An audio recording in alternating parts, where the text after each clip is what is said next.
ओम शांति। आज है 2 अगस्त 2026 और हम सभी अव्यक्त बाप दादा के अव्यक्त मधुर महावाक्य सुनेंगे। ये अव्यक्त मधुर महावाक्य अव्यक्त बाप दादा ने 17 फरवरी 2011 को सुनाए थे। आज बाप दादा का जो स्वरूप है मुरली में, वो स्नेह का सागर और साथ में बहुत रहम दिल का स्वरूप है। और इसलिए आज बाबा बच्चों को भी यही प्रेरणा दे रहे हैं।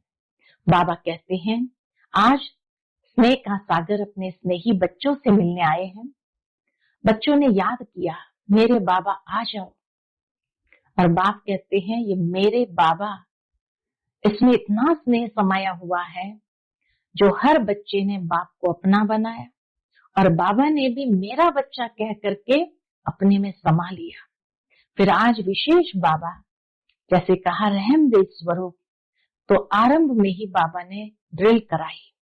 और बाबा कहते हैं कि दुनिया की आत्माएं बहुत दुखी अशांत है, पुकार रहे हैं अपने पूर्वजों को, शांति दो, सुख की अंजलि दो, बचाओ बचाओ। तो बाबा कहते हैं, यहाँ बैठे हुए उनको इमर्ज करो और ऐसी आत्माओं को अपने मनसा शक्ति द्वारा सुख शांति की किरणें पहुंचाओ। फिर बाबा कहते हैं, बीच बीच में मनसा सेवा का ऐसा अभ्यास करते चलो, उसमें आपका भी फायदा है। क्योंकि अगर मन बिजी रहा तो आपके पास जो बीच बीच में माया फालतू संकल्प, व्यर्थ संकल्प ले आती है, उससे बच जाएंगे। फिर बाबा कई बार पूछते हैं बच्चों को, कैसे हो? तो बच्चे क्या कहते हैं, बाबा पुरुषार्थ है, लेकिन कभी कभी, सदा का पुरुषार्थ नहीं चल रहा है। तो बाबा कहते हैं, अभी ये कभी कभी का शब्द समाप्त करो और अभी एवर रेडी बन सकते हो? पूछते हैं बाबा, एवर रेडी। लेकिन यहाँ परम पिता परमात्मा, परम शिक्षक, परम सतगुरु कितना सूक्ष्म बिंदु है। इस बिंदु का क्या वजन करेंगे? ये पिता परमात्मा परम सतगुरु बन करके श्रेष्ठ मत देते हैं श्रेष्ठ गति के लिए, और वह आकर के हमें रूहानी यात्रा कराते हैं। ये रूहानी यात्रा बुद्धि की यात्रा है कि जब हम शांत में बैठ करके परमात्मा को याद करते हैं, वर्षे को याद करते हैं, तो बाबा कहते हैं, ये रूहानी यात्रा जो करते हैं उनके विकर्म विनाश होते हैं और वो श्रेष्ठ गति को प्राप्त करते हैं। तो सुनते हैं आज के बाबा के अनमोल मधुर महावाक्य। ओम शांति। मीठे बच्चे, बाप जैसा निरहंकारी और निष्काम सेवाधारी कोई नहीं। सारे विश्व की बादशाही बच्चों को देखकर खुद वानप्रस्थ में बैठ जाते हैं। इतना निरहंकारी निष्काम सेवाधारी बाबा है। आज की मुरली से प्रश्न है, बाप का कौन सा पैगाम तुम्हें सारे विश्व को बताना है? उत्तर, सभी को बताओ कि तुम दुख हरता सुख करता के बच्चे हो। तुम्हें कभी भी किसी को दुख नहीं देना है। तुम सुखदाता बाप को याद करो, उन्हें फॉलो करो, तो आधा कल्प के लिए सुखधाम में चले जाएंगे। यह पैगाम सबको देना है। जो इस पैगाम को जीवन में धारण करेंगे, वह 21 जन्मों के लिए माया की बेहोशी से छूट जाएंगे। आज की मुरली से पहले गीत बजा है, हमारे तीर्थ न्यारे हैं। ओम शांति।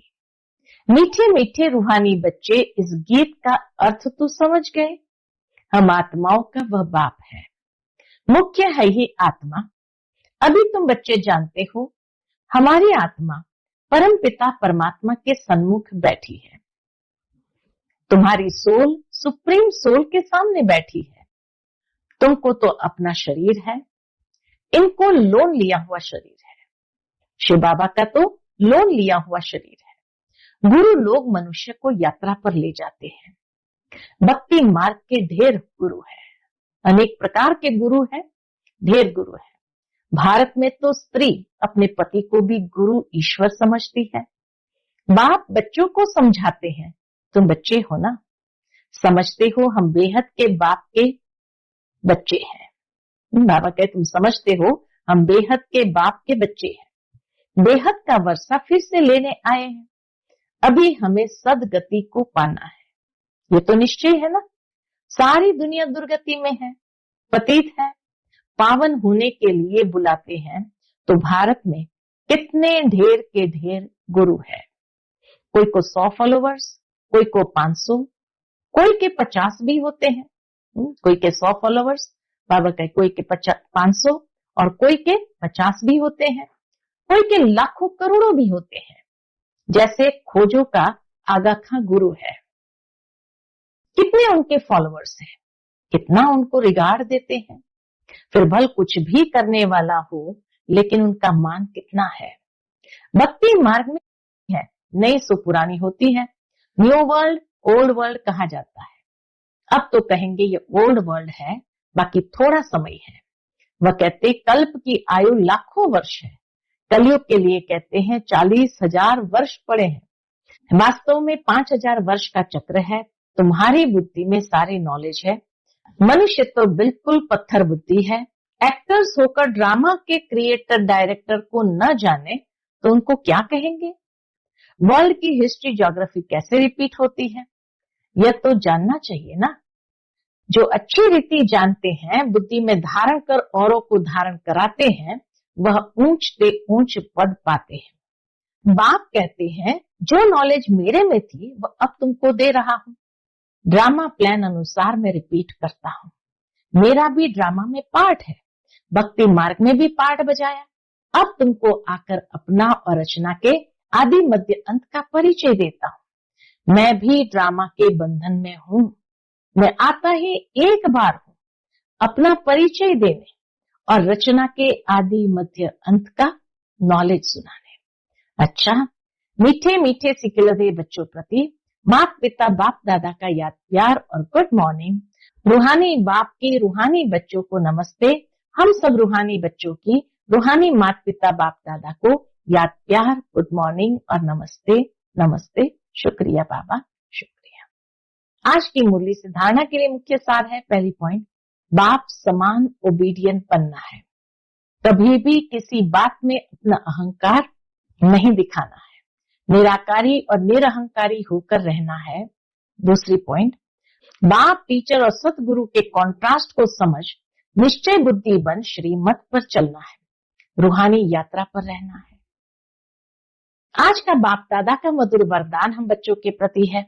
पुरुषार्थ शब्द को यथार्थ रीति से यूज कर सदा आगे बढ़ने वाले श्रेष्ठ पुरुषार्थी भव। पुरुषार्थ शब्द को यथार्थ रीति से यूज कर सदा आगे बढ़ने वाले श्रेष्ठ पुरुषार्थी भव। कई बार पुरुषार्थी शब्द भी हार खाने में व असफलता प्राप्त होने में अच्छी ढाल बन जाता है। जब कोई भी गलती होती है तो कह देते हो हम तो अभी पुरुषार्थी है, लेकिन यथार्थ पुरुषार्थी कभी हार नहीं खा सकता। क्यों? क्योंकि शब्द का यथार्थ अर्थ है स्वयं को पुरुष अर्थात आत्म समझ करके चलना। पुरुषार्थी का यथार्थ अर्थ है स्वयं को पुरुष अर्थात आत्मा समझकर चलना। ऐसे आत्मिक स्थिति में रहने वाले पुरुषार्थी तो सदैव मंजिल को सामने रखते हुए चलते हैं। वे कभी रुकते नहीं हैं, हिम्मत उल्लास छोड़ते नहीं हैं।